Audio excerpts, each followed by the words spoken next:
It's truly sad that an unscrupulous individual can convince a trusting person to invest their life savings in a fraud that results in them losing everything that they've worked so hard for in their lives. The frauds we see in Utah that are the biggest problems to Utah investors are typically what we call offering frauds, and they can be of several different varieties. Probably the most notorious right now are what are called Ponzi schemes. Whatever the story is about how money's being made, whether they're investing in real estate, whether it's trading foreign currencies, whether it's investing in antiques or concert tickets. We've seen all of those. But the hallmark of the Ponzi scheme is that you use money from new investors to pay off your old investors and, of course, put a bunch in your pocket at the same time. And there's no real income being generated by the underlying business. Ponzi schemes always collapse eventually, and it's typically because you run out of newer investors. If you can't bring enough new money in to pay off your old investors, it's like a house of cards. It collapses, falls in on itself, and everybody that invested is left holding the bag. Affinity fraud is when someone you know, for example, a church member, a coworker, or a friend, takes advantage of you in an investment fraud scheme. He was a religious man, so he says, and he really put on the, I am just so guided by the Spirit, and I know I'm here to help you, and just trust me. He just had the right words to say, and I was single, I was a widow. He knew how to, he knew what to say to me to make me think everything was going to be great. And so I did everything in my power to get the money, and I gave it to him without even getting a contract signed. Affinity fraud is really not a type of fraud. It's more a way to market your fraud. So any kind of scam that a con artist is putting together, you use affinity fraud to find investors. I think of it more in terms of friends and family fraud. That's an easier term to recognize. Affinity frauds are fairly common here in Utah. Usually here they're directed at members of the LDS Church, and that's because the investment solicitations come through church connections. Because of the trusting relationships they have with other church members, unscrupulous people can take advantage of that. But affinity fraud is not confined to just the LDS Church.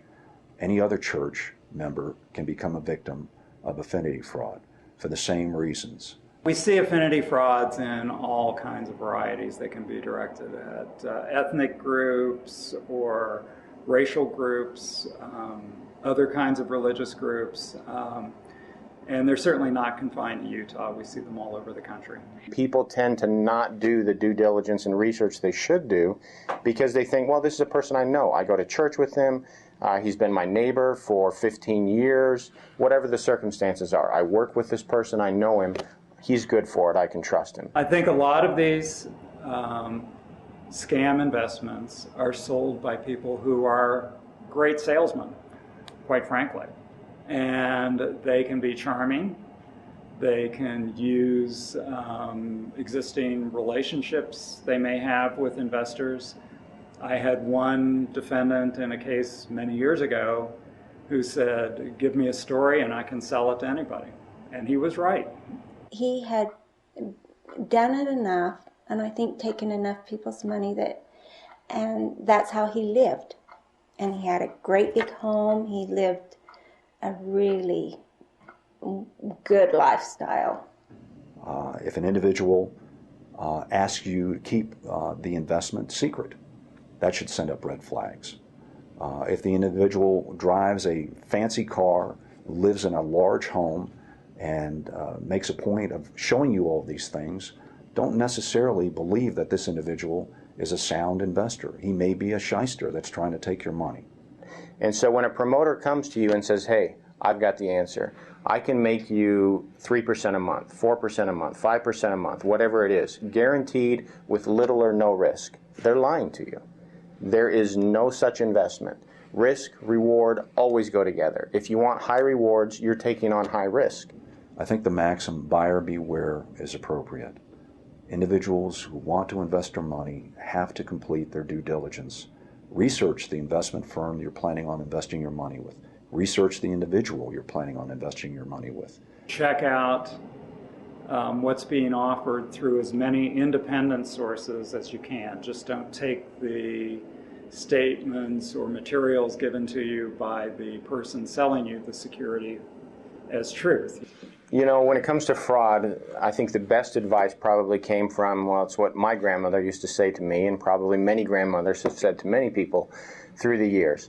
If something sounds too good to be true, I wouldn't say it probably is, I would say it is too good to be true. When it comes to investing, there is no free lunch out there. Losing the $35,000 has been devastating for me. I refinanced my condo. I live on a set income. I'm not afraid to let anybody know. Don't invest in something that you don't know is a sure thing. Don't trust the person that keeps telling you everything that you want to hear.